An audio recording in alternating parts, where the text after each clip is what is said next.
Hi, good afternoon, everyone. Thank you for coming to today's discussion. My name is Aisha Dixon from the UCLA Emeriti Retirees Relations Center. And first, I would like to just thank you all for attending and begin with our campus's commitment to being an age-friendly university, which is a global partnership that makes efforts to encourage the participation of older adults in all the core activities of our universities. Secondly, for our discussion today, we are celebrating the United Nations International Day of Older Persons 2021, and this year's theme is Digital Equity for All Ages, which predicates the need for access and meaningful participation in the digital world by older persons. So we hope today's discussion and conversation helps everyone further understand and prioritize the support for older adults in the digital age, and how digital equity is a multifaceted discussion and topic that includes access, availability, security, misinformation, literacy, capacity building, and digital infrastructure. So I want to introduce our panelists of my colleagues. We'll start with Jeanette Brown from the USC Emeriti Center, Caroline Cicero, Age-Friendly University Initiative in the USC Davis School of Gerontology, Brian Gaines from the Advocacy for African American Elders, Paul Nash from the USC Davis School of Gerontology, Nancy Spear for Tech Help for Older Adults, and Carrie Sweeney from UC Berkeley Retirement Center. So let me see. Okay. So again, thank you for joining today's discussion. We're hoping to have a very interactive discussion this afternoon, and we will open it up for questions using the chat feature and also the Q&A. And we do have two special guests that we'll introduce later on during the presentation. This is all of our faces. And we also have our link, so please feel free to reach out to us if you have further questions, or if you want to collaborate on a future activity or program. We'd love to do more things, including any activities or programs for older adults in the realm of inclusion and age-friendly. Again, for today's topics, they will be digital literacy, cybersecurity and tech support, digital equity, digital inclusion, digital capacity building, and digital access. So we're going to start things off with Nancy with the digital literacy. And this is the ability to use the internet information and technology to not only connect, but to transact and communicate online in our digital age.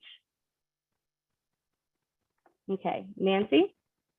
Okay, thank you, Aisha. Good to see so many people here. We're going to talk about digital literacy.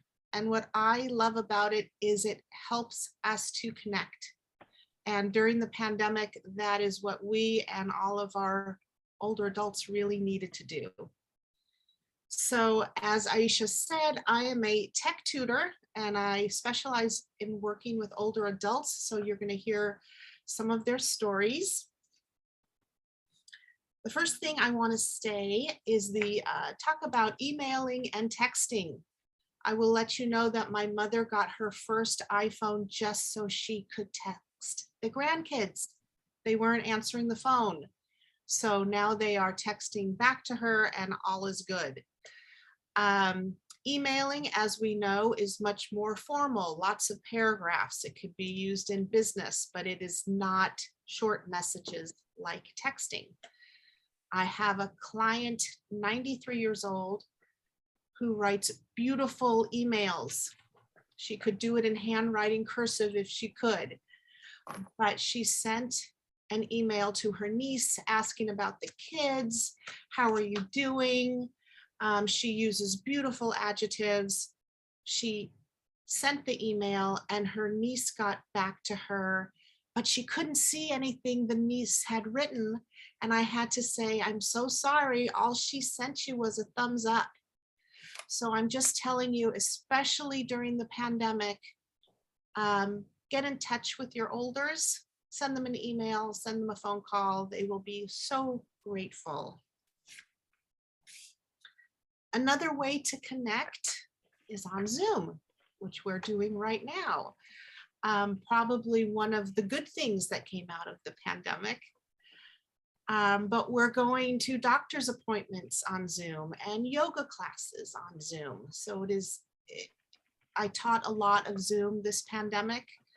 And speaking of doctor's appointments, our older adults may need to learn how to use MyChart or My UCLA Health to get test results, to email their doctors. So I'm just throwing out a lot of things about connecting and the good things about computers.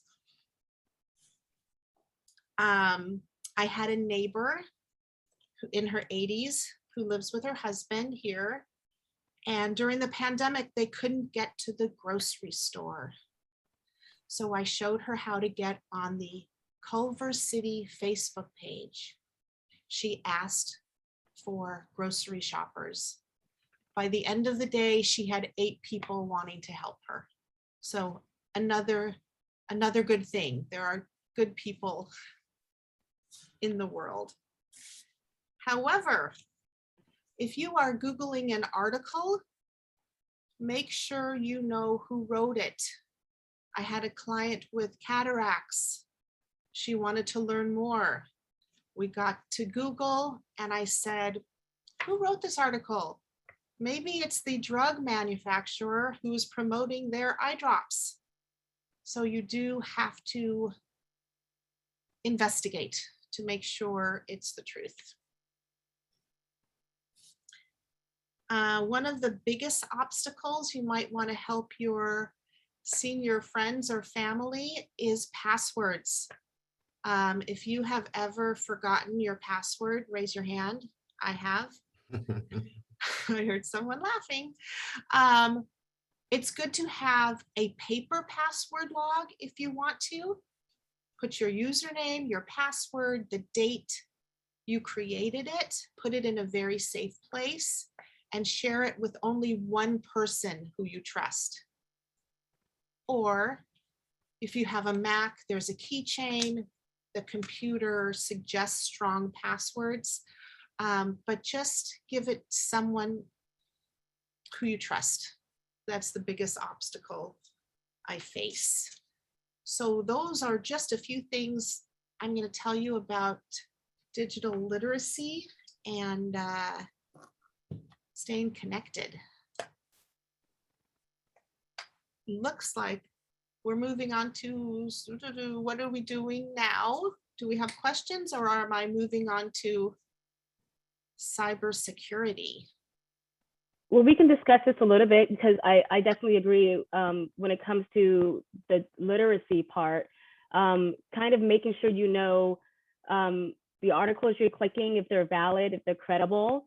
And when you start clicking around the internet, you want to search for these balanced views of things so that you're not just getting kind of one-sided things, or you're not able to find out if things are truth, because there's lots of misinformation online. And there's also those physical barriers of people who may have visual or hearing difficulties. So that could kind of lead us into our next topic of those strong passwords and digital security. So for cybersecurity and tech support, we all know about cyber crimes and phishing and spam, and how this misinformation can threaten the privacy and safety of older people. So let's elaborate a little bit on that, Nancy, and the experiences that you've had with your client. Okay, will do.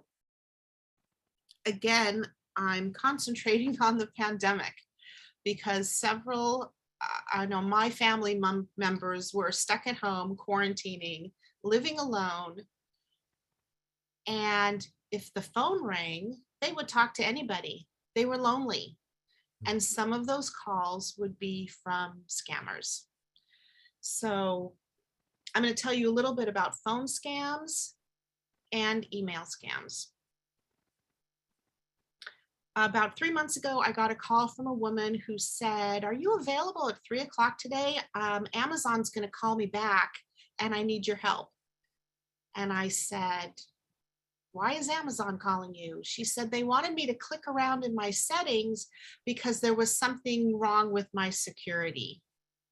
And I said, Amazon will never call you for that. Hang up the phone, change your password, and call your bank. 3 days later, I got a call from a woman who had a shaky voice, and she said, I just got a call from Amazon. My package is on its way. I owe the driver $400. So I said, let's take a deep breath, both of us. I logged into her screen and I showed her she had no orders coming. There's no driver coming to you. It's a scam. So the thing I tell myself and I tell my clients, if you don't know the phone number, don't answer it. I know you're all unmuted, but if we want to say that together, if you don't know the phone number, don't answer it. If it's important, they'll leave you a message and then you decide if you want to call them back.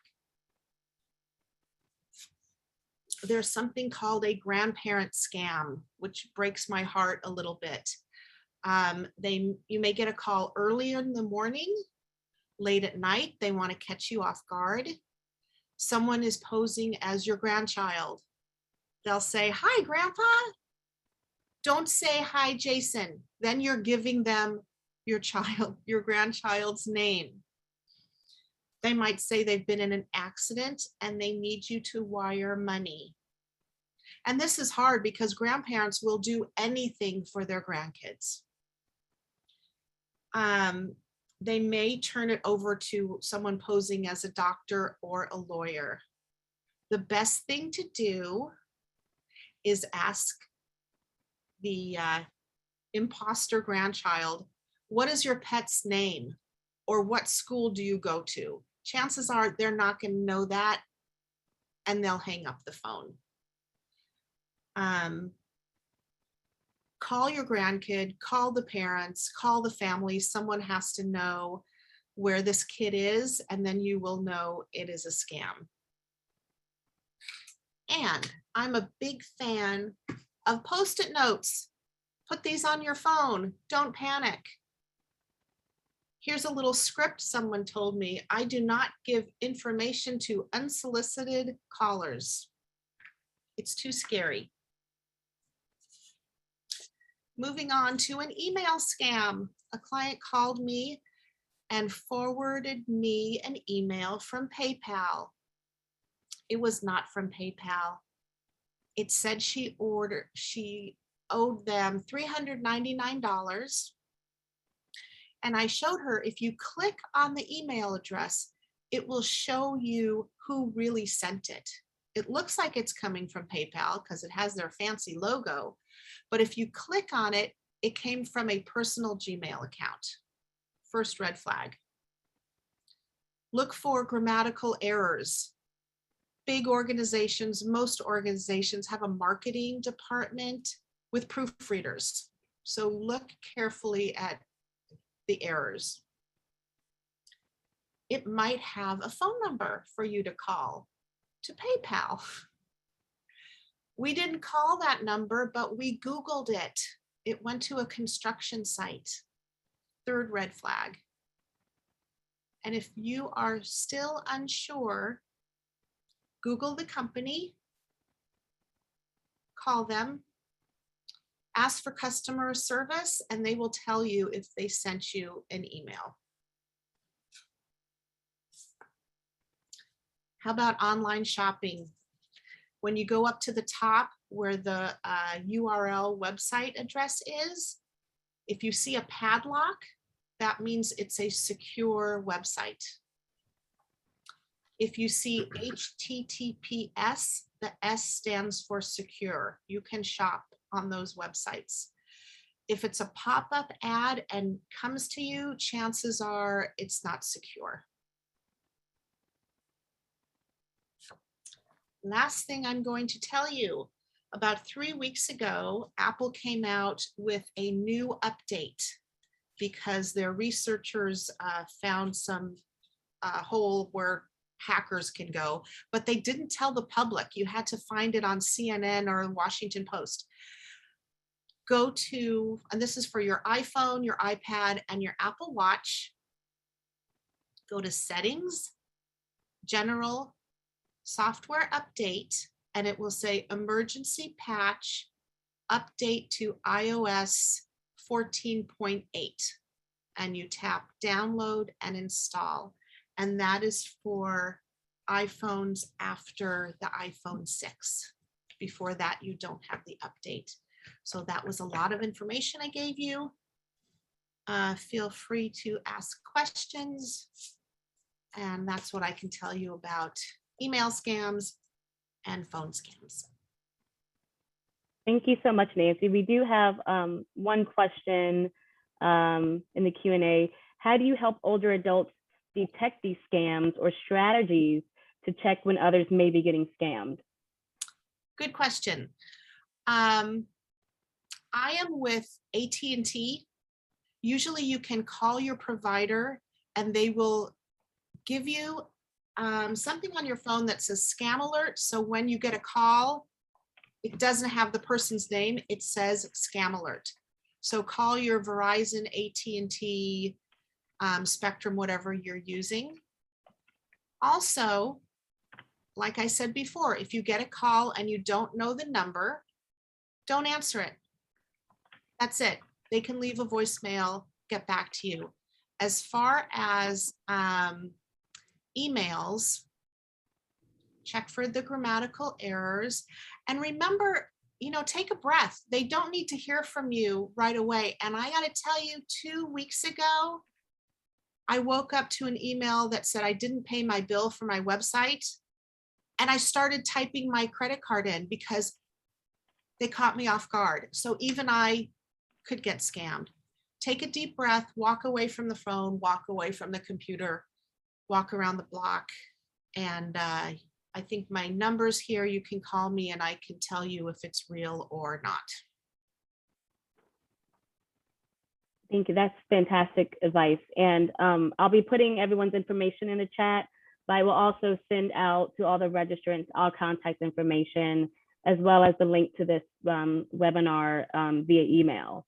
So with everything from literacy and also security and tech support, where do you think we are as far as the future, and how can we be successful in helping people become more digital literate, and also that extra layer of cybersecurity?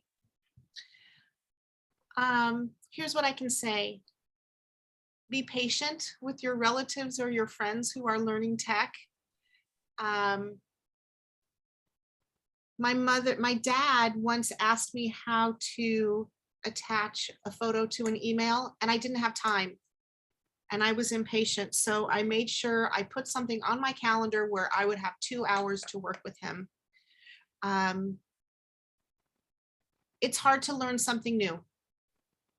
And so just be grateful that they are asking you for help and make the time for them. Great, there's one more question.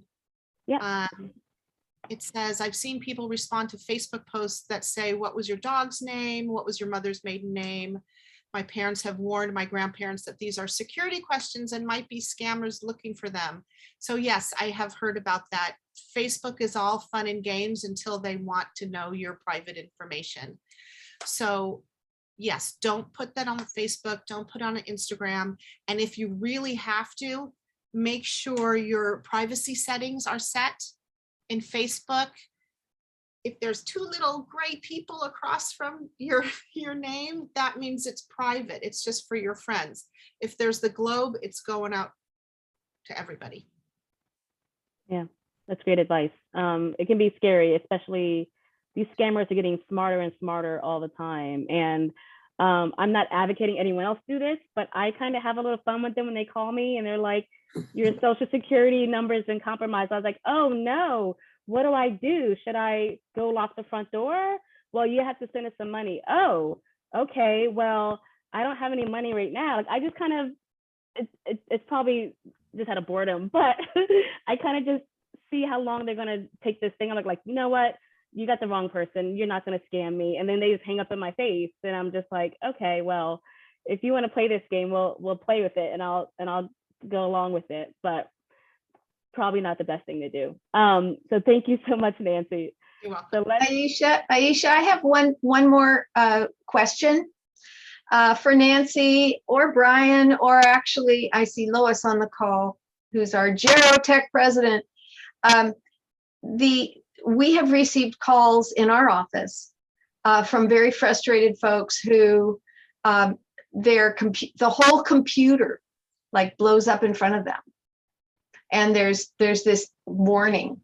So it just like freezes the whole computer, as if they've done something, they don't know what they've done, they can't articulate it. That's one of the biggest things that we have when folks call our office, and we're not techies, so but they don't know how to articulate what really happened.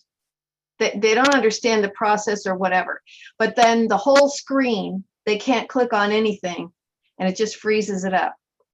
What do you do? Brian, you want to take that one? Not necessarily, but I did have something that I did want to add to that, Nancy. But if you have something that you would particularly do, but I'm more concerned with the fact that a lot of the seniors that we're working with, they don't get this information. This information is all online. It is sent via emails. It is sent, via colleagues and things like that. And so the people that really need this information are the ones that are being scammed right now as we speak, and it only takes one time, for someone to lose all of their money in their bank account on their fixed incomes and be in a situation, and then there you are, so all of the online ordering food and all that, those are all skeptical things where a lot of the seniors are really, really afraid of this because, they're not getting the information that comes to us from a lot of the different departments. Most of this information is all digital, in terms of where the scams are. And so those folks that really need the information that are being impacted in a great way, they're not getting some of this information, and they pick up their phone and, Nancy, you mentioned this earlier, they're lonely, and they will have conversations with you. And I know this from experience. I can call a senior now, get on the phone, and they will tell you everything. They will tell you who's there with them, who's, if someone's, out of town, and if they're alone, and, just out of boredom and out of being lonely and not have, and especially like you said, during the pandemic, there's a lot of this, going on now. And so, the ideal of, how do we get this information to some of the seniors that, that may not be online, but are being impacted by a phone call? that is a great segue to our next topic, because it's very true. Carrie and I both work at the retirement centers at UC Berkeley and UCLA, and I'll have retirees just calling and then rattling off their social security number. And there's nothing our department does with a person's social security number, but people are just so used to giving people information with the, hold up, slow down, I don't need your social, please don't call and ever give your social unless you are talking to the Social Security office. The most people need is your last four of your social. And that's only if you're working with an enterprise or a business that really, really needs that. So let's transition over to digital equity. So this is the capacity for older adults to experience digital equity for rural and underrepresented populations. So Brian, do you want to just elaborate more about yourself and what you do in the field? Sure. Yeah, my name is Brian Gaines, and I work with Advocacy for African American Elders, which is actually housed in USC School of Social Work. And there's two arms. Most of the work that's done under Advocacy for African American Elders is community-based participatory research, working directly with the community and the seniors, collecting a lot of data. But in this new world of data collection, there is also what we call outreach and engagement component to the research that we do. And so a lot of our outreach and engagement includes us being out directly in the community. And so when we're not collecting data, we're interfacing with these seniors that are dealing with a lot of these issues, especially around equity, particularly as it relates to, the digital world now, because once everything, the pandemic, came along and everything went digital, there were a lot of folks that were left out, not to take anything away from the folks that were able to transition very quickly into these various types of online programs and services and ordering food and ordering groceries and all of those things. That didn't happen for, for all communities. And so there was definitely a gap in terms of what was available. And this was present before the pandemic, but of course, as the pandemic came along, it really highlighted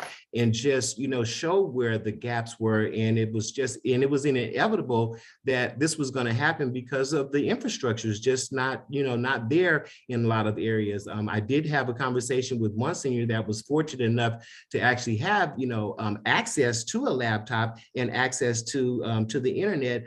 But she was calling, she says, I keep getting this circle that just keeps going around and around. I'm trying to get on, but I can't get on. Well, the connectivity there in the building where she is was the reception was bad. And I find a lot of that, in some of these older buildings and with older devices. And so, although there's access, to getting some of this digital machines and devices and things for some of these seniors, many of them didn't have the ability to able to, continue to use these.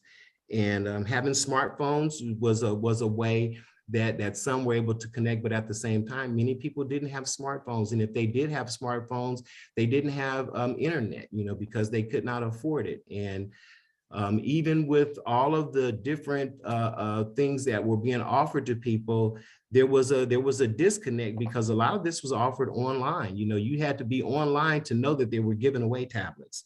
You had to be online to know that they were, giving away a lot of these things. And yeah, there are newsletters and things like that that were going around, but some people were not necessarily on those lists. They used to pick up those newsletters at their various senior centers and their little stops along the way. Well, a lot of that, just, was disconnected from them. And so in this whole digital world for them, there were a lot of people that were left behind. And there was, and there were many people that have what we call mom and pop type of programs and services, that weren't able to continue to do their work, because of, the infrastructure that they didn't have to transition very quickly. And so I think that there's, there's a lot of lessons to be learned in terms of, what's available to people. It definitely, is not always created equal.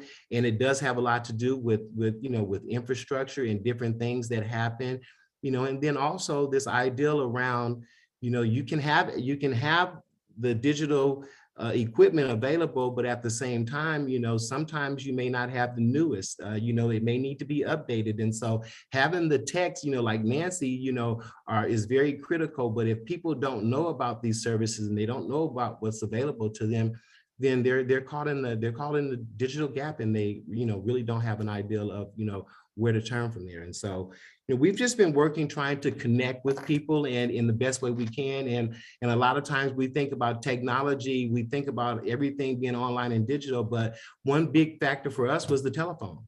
Pick up the phone and call an older adult, and some of the teletown halls were really good for them. And so that's kind of where we were with working with folks with digital, with the digital divide. And even, and those, like I said, even those that had access, I was just over a lady's house over the weekend, helping her try to figure out how to navigate and save PDFs and actually go in and download and upload and those different types of things. And so with all the access in the world, she really didn't have anyone.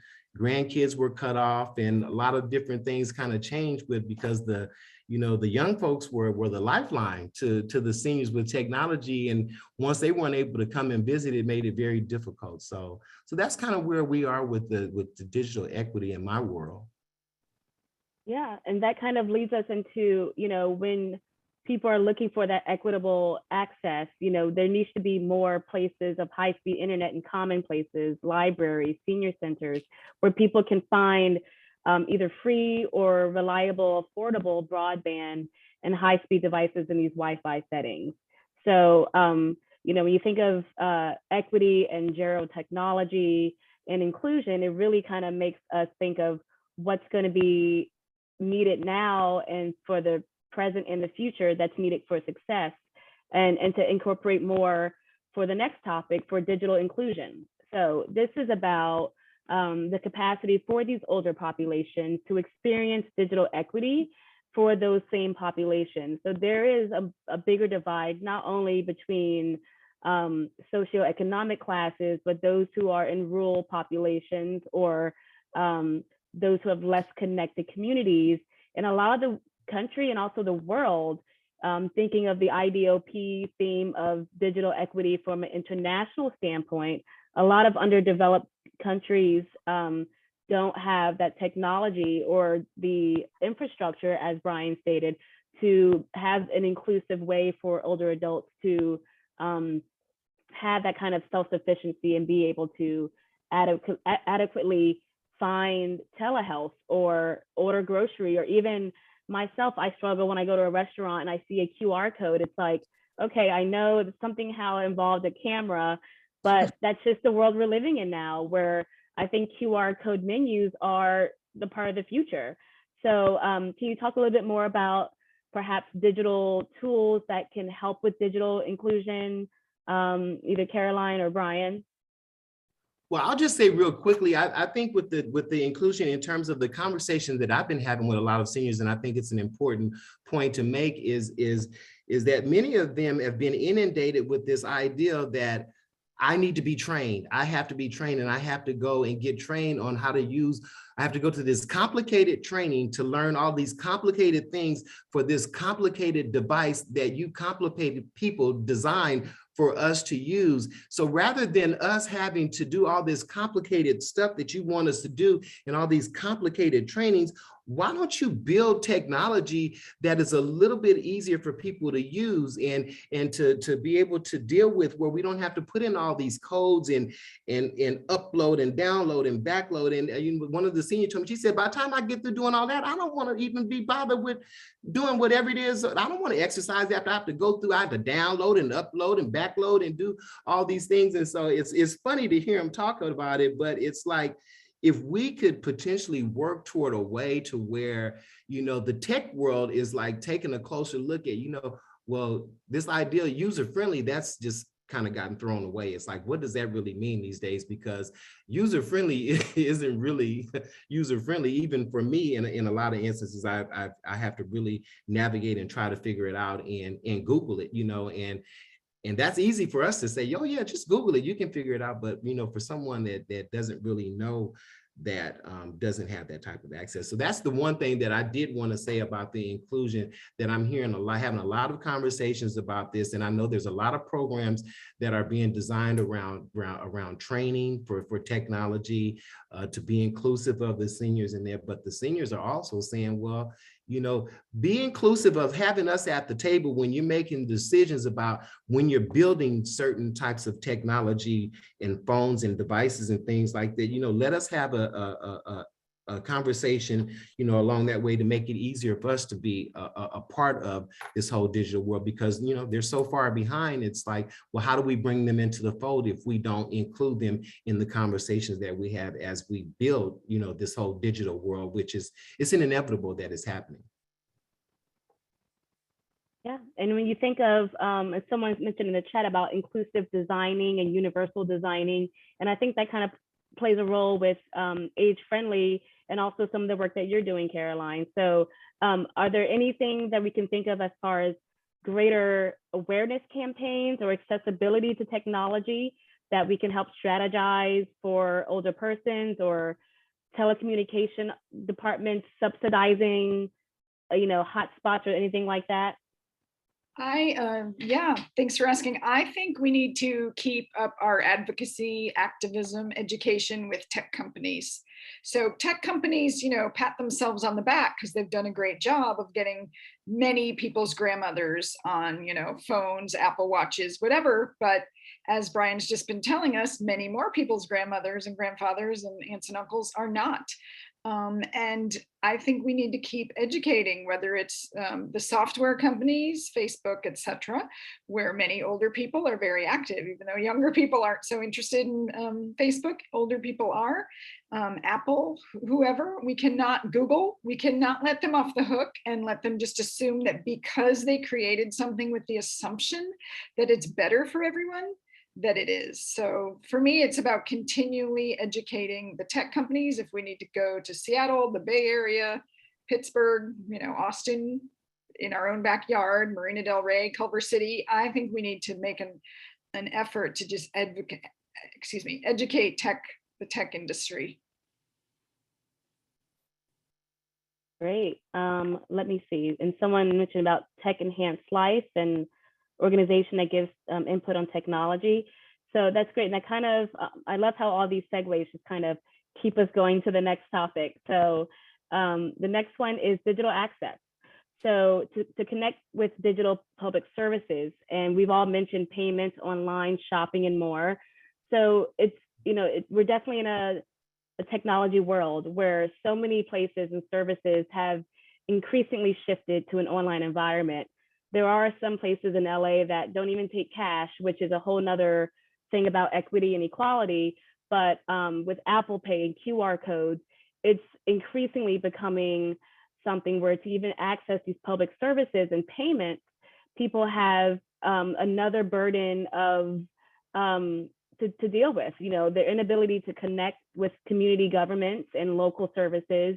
You have to go to a senior center's website to find out their hours or their meal times. And especially if you have limited functionality of how to do these financial transactions. And, before people having to swipe their credit card, now it's a chip or it's a tapping thing. And then if you don't have access to social media, and then you don't know what's happening currently with keeping up to date on Twitter, because that's where all the information and news comes out immediately, or things that are happening on YouTube. So it's something where we definitely have to strengthen the digital access and give seniors the skills to not only learn these items, but to adapt and succeed in this virtual world. And as Caroline and many others have said, it really is a lack of infrastructure that's creating this unintended consequence of social isolation if they don't want to do Facebook, a lack of technology, and it's just creating this bigger social divide of people who lack interest in doing the internet or Facebook. I think Brian mentioned that, where after all the uploads and backloads and inloads, you're like, I'm done, I don't even want to do it anymore. But it also gives seniors some kind of solidarity, knowing that if they see others doing, the Zoom one-on-one sessions, or that they have a call phone tree, that it gives them some kind of security that their feelings are validated, they're not alone and not learning these services, but that hopefully they can find some assistive devices and technology that can improve their quality of life and even the quality of care for older adults. So Paul, I know with what you're doing at USC, you have some kind of experience with also getting people better access to services. So do you want to tell us more about you and what you do at USC? Yeah, so I think you've highlighted some really good points there. Digital inclusion often revolves around the fact that older adults don't have access as widely as younger generations. So we know, for example, in the Los Angeles area, only about 50% of older adults actually have at-home broadband internet. And then when we take that to BIPOC, so people of color especially, we see that they have even less access. So we're already creating almost, as we've said before, a divide within a divide. And we have to really be aware of that intersectionality. And it's about trying to enable older adults to have that access, to make sure that where we're moving more and more towards the digital world, we have to make sure that people have that equity of access, which is again another reason why we're having this celebration today about trying to highlight that equity for access across all ages. There are some fantastic schemes like those that are happening, and I will pass over very shortly to Lois, tell you about what's happening through USC, about trying to reach out into the community, trying to increase the levels of access within older adults. So Lois, you want to say a little bit about the programs that are happening at USC? Yeah, absolutely. Thank you. So certainly here at the university, especially on the student level. Can you tell us about yourself, Lois? What year are you? Are you in the gerontology school? Sure. Yeah, sorry. My name is Lois. I'm a junior majoring in human development and aging at the Leonard Davis School of Gerontology. I'm also the president, as Dr. Brown has mentioned earlier, of Gerotech, which is one of the programs here at the Leonard Davis School, which supports older adults in learning more about technology, and also of the Student Gerontology Association, which is the governing body of all of the students within the School of Gerontology. But to Dr. Nash's point, and as somebody who was a student in his class and learned a lot about this in my freshman and sophomore years being here at USC, certainly one thing that I've noticed even in working with a lot of the older adults in one-on-one sessions is that, as Ms. Spears mentioned, people just want time, one-on-one to learn more about, how technology works.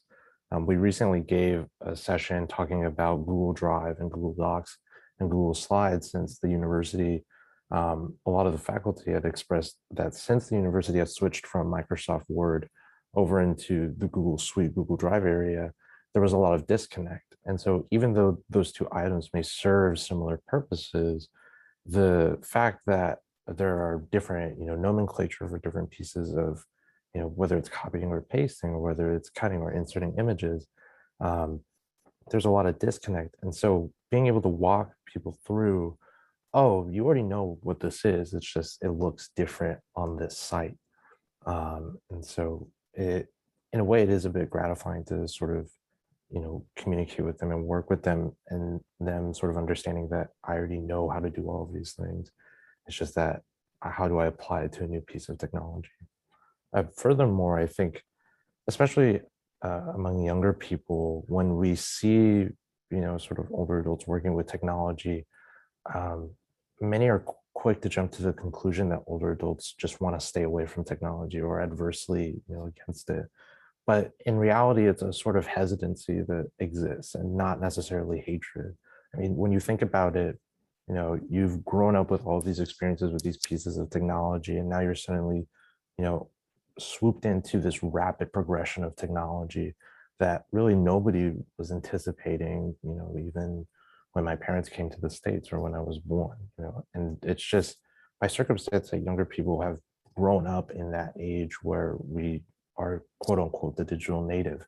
But that doesn't necessarily mean that older people cannot be a digital native, or that they're totally against technology. It's just that a sense of hesitancy with everything being thrown at you all at once can make you obviously intimidated from trying to understand those things. And so being able to take it slowly and understand it one-on-one with people who obviously, care and genuinely want you to learn about those pieces of technology, I think is the most important part, because you can teach older people about tech and sort of give them a run through as to what, is on a certain device or application.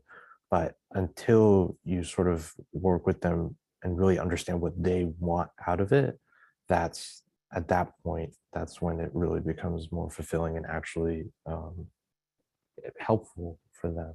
Or that's sort of what we've realized here at Gerotech and at USC altogether.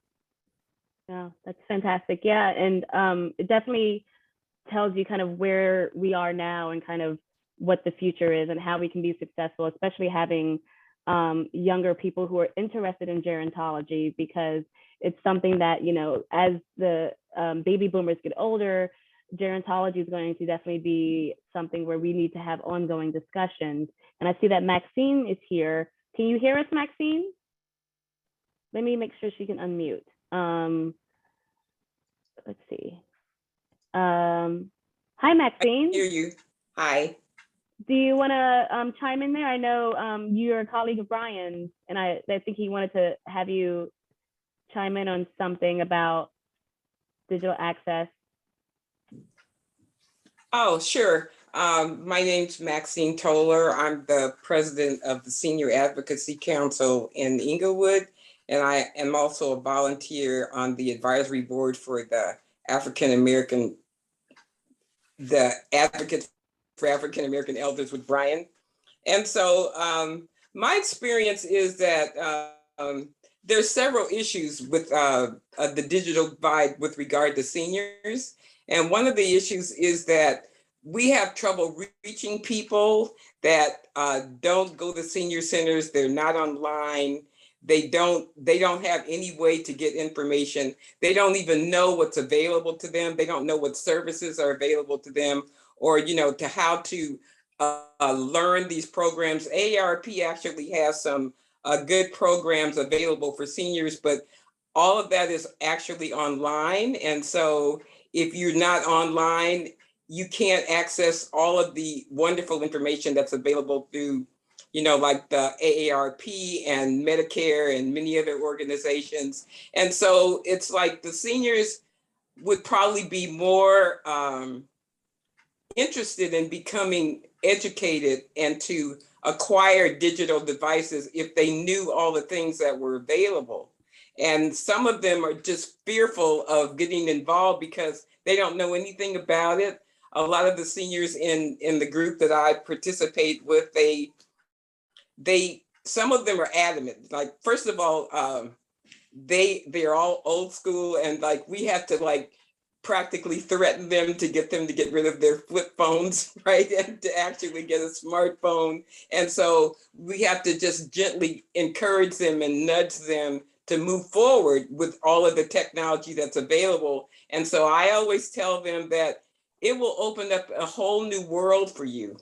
If you are open to getting involved with your smartphone or getting a tablet, we're trying to encourage our seniors to get tablets.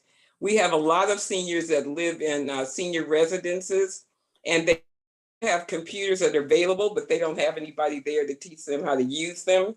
And the signaling is very poor in some of the senior residences, like some of them in Inglewood are 9-10 stories tall. And so they can't really use their smartphones in some of the spaces that they're in.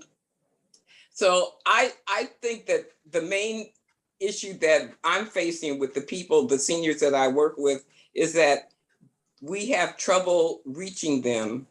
It's like we have no way to communicate with them. And I always tell Brian that they're behind closed doors and we have no way to get in touch with them to offer them all of the services that are available. So I think that that's something that we struggle with every day and something that I would like to find a solution for. Absolutely. And again, thank you for segueing to our final topic about digital capacity building. So we have to have the skills to meet the demands of a digital world. So how can we strengthen these digital capacities? As we mentioned before, multiple city, government, and community sectors need to enhance their technology or access to it that promote inclusion. Carrie, do you want to give us some information about what we can do as a society to help build the digital capacity for our seniors? I was just reflecting on what Maxine was saying and Brian, and I mean, some of these barriers that are present, just really getting at them, some of all of what's already been mentioned today. I was reflecting on it this morning in another talk that we're going to do in later in October around, the internet is here, it's not going anywhere. And I think about it a lot, this sort of people in some ways sometimes the resistance to change, but recognizing that the pandemic really drove home that the internet's here, technology is here. And so we can provide information and access, but like what's been talked about here, it's not always possible to reach everyone. But some of the, and the changing technology, making it easier, something that we really need to advocate for as well, that was also said here earlier.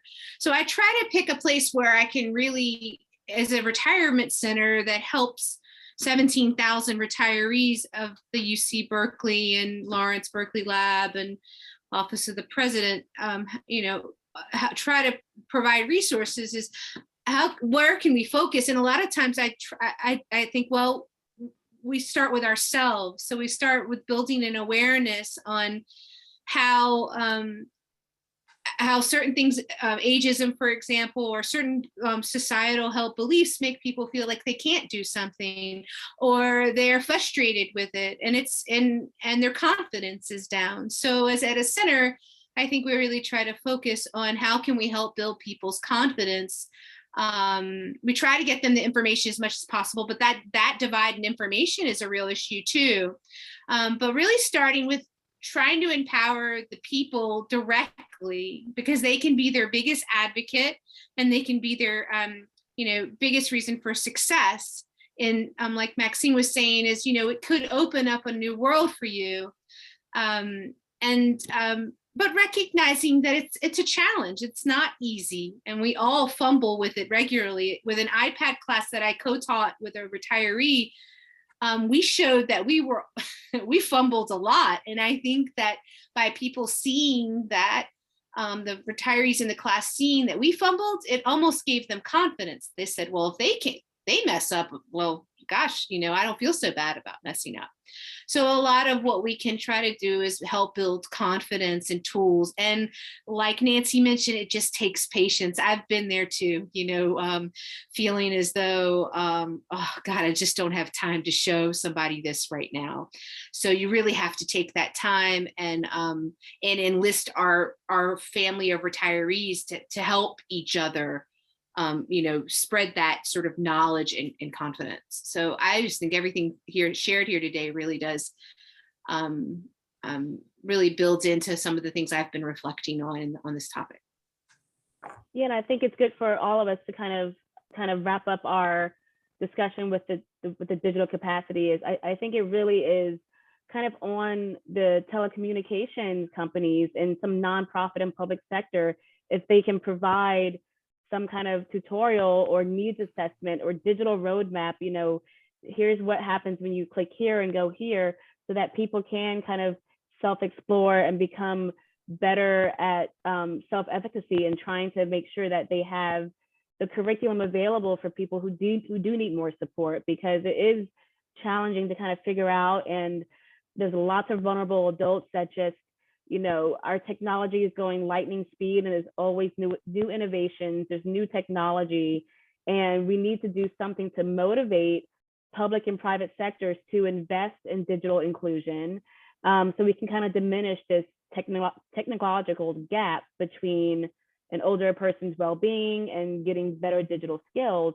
And someone mentioned in the chat about how can we increase the knowledge and accessibility for homebound seniors.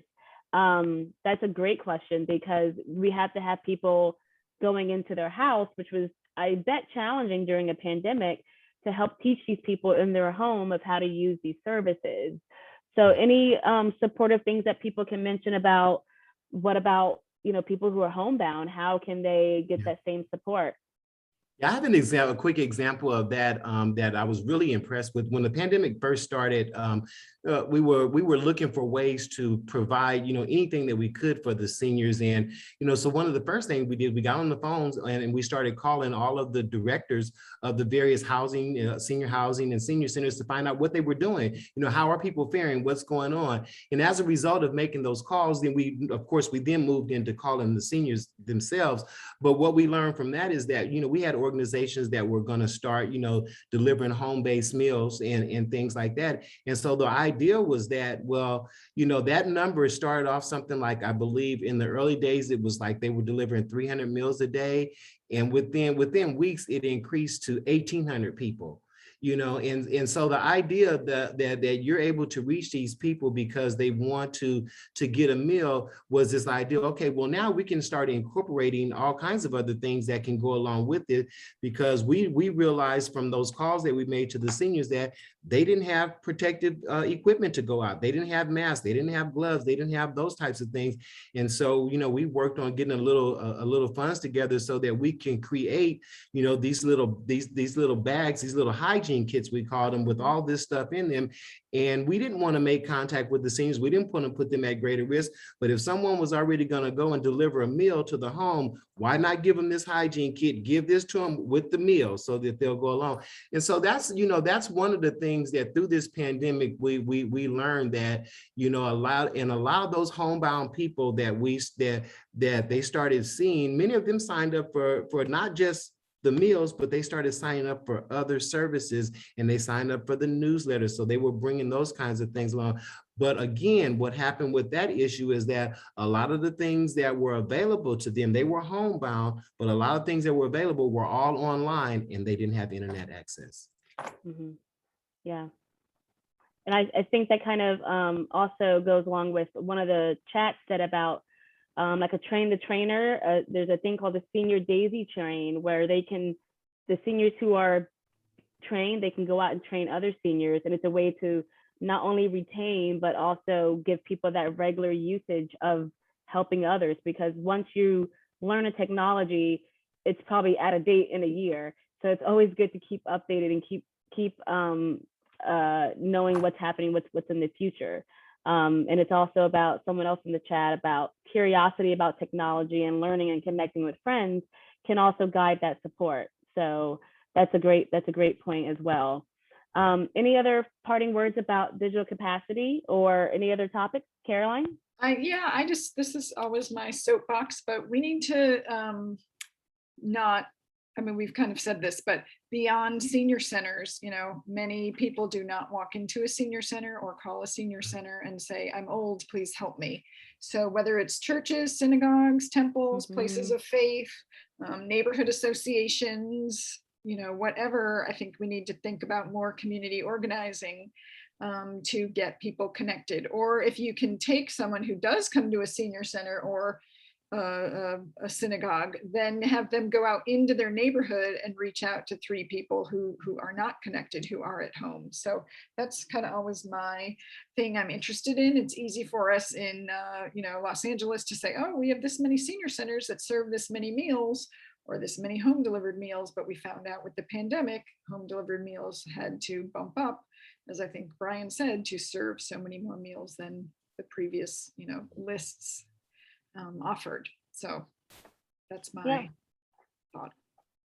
One quick thought, Aisha, just, lastly is I think, there's a lot of larger organizations that are providing services that have done a lot of great work, that have the big names. But I think, in terms of building the capacity, as was just mentioned, I think there needs to be more collaboration with some of the mom and pop programs and services that are out there, because they're the gatekeepers and they're the ones that are able to, if I want something done, I go to the gatekeeper and they can help me get that done. And so, and whether that's just at an apartment building, that's not a senior housing, but, there's people there. I think it's really important, in terms of building the capacity. And again, it's about, there's a lot of things that older adults don't trust about technology as well. And so making that an alignment with those collaborative, some of the bigger places starting to work with some of the smaller programs and services, I think will be really, really important. Yeah, absolutely. And I think one of the comments that Beth mentioned about some older people don't know these places even exist. But I think to what Caroline said, if people can start with their local newspaper or faith of worship places, then they can try to get that information out there. But it's really about those who have the resources, putting it in places where people can find the resources. And I think throughout the pandemic, especially for our retirement center, we made it a point to start calling people if they didn't have an email on file. Okay, let's start this sort of phone call. It was called TeleBruin, and we would just call each other and just have a basic, how are you feeling? Do you have, a regular food? Do you need anything that we can help you with? And it was just a way for us to kind of reach out to those people who did not have email, because if they don't have email, they're not reading my newsletter. So there's just ways to kind of make sure you can reach out to people, whether it's snail mail or anything like that, just a simple phone call. So I don't see any other questions in the Q&A, but I do want to open it up for people who may have questions or who may have any other suggestions. So please feel free to type in the chat. I think you have the feature to raise your hand. We can definitely take a couple of questions before we wrap it up. And as I mentioned, we have our YouTube channel here. We will be posting this whole recording on the YouTube channel. So before we leave, I do want to thank everyone here, all of our panelists, all of our guest speakers, for coming this afternoon to talk about digital access and equity for us all, because it really is something where it's only been heightened throughout this pandemic, and the pandemic keeps going on and on. So we these services are definitely going to be needed at least until hopefully beginning of 2022. But anything else anyone wants to say, or have any topics or questions that we can maybe answer for you here? Thank you, Aisha, for organizing, and Jeanette. Yeah. And again, Maxine, thank you so much, and Lois for helping us today as our guest speakers. If we don't have any further questions, anyone else want to give any more information about, Nancy, your company, how to contact you if people want to try to coordinate their own tech support help?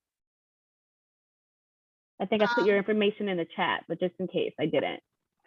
Somebody did, and you can also, if you know how to Google, you can Google Nancy Spear Tech Help. But that's not exactly equitable. So yeah, I'll put it in the chat right now. Okay. And again, I will send out, everyone got here because they emailed and registered. So I will send you out all of our contact information, all of our websites, and then you'll have the YouTube link. So if you can share it with your friends or relatives, or give them our information to contact us if they have questions. But we're trying to make sure we can bridge this gap for people to have equitable access. And hopefully, if we get the right stakeholders and we do this infrastructure building on digital capacity, we're able to reach people who are not only just low income, but rural areas and those of underrepresented populations, because they're the ones who are really going to not be able to have that equal access to, I think, the most important thing besides social media and QR codes and Facebook is digital telehealth. That's the world we're in now. If you need a doctor appointment, they want you to go online and schedule it or download an app. And it really is about the well-being of our seniors that could be in jeopardy if they're not able to access the internet. So this has been a great conversation. I had a good Friday with you all. So thank you. I will give you back your Friday afternoon. Thank you all, and I'll see you at the next webinar we do on gerontology. Great, Okay. Thanks, Aisha. Thank you. Thanks, everyone. Thanks, Aisha. Thanks, everyone. I'm gonna call you, Janet. Okay. Okay. We're all gonna call Janet. Thanks, Lois, for all that you've done for our retirees. That's been amazing. We really Yeah. appreciate Thanks all for your having us. work that you've done. I'm telling you, I love being at the gerontology school. So full disclosure, everyone, I know I work at UCLA, but I am a Trojan at heart. But I love seeing, younger people growing and being in this field. When I graduated, I want to say there were 20 people in my graduating class, and I feel like it's growing every single year. So the need is out there. People are definitely wanting to know more about gerontology and how to better support older adults. And we're the future. All of us here, we're the ones that are going to keep this train moving. So, all right. I'm off my soapbox. You're right, Aisha, because there was only 3 in my class for gerontology. So you came behind me. So it's growing. Yeah, definitely is. Okay, I'll talk to you all later. Thank you. Okay. Take care. Bye. Bye. Thank you, Aisha. Right. Thanks.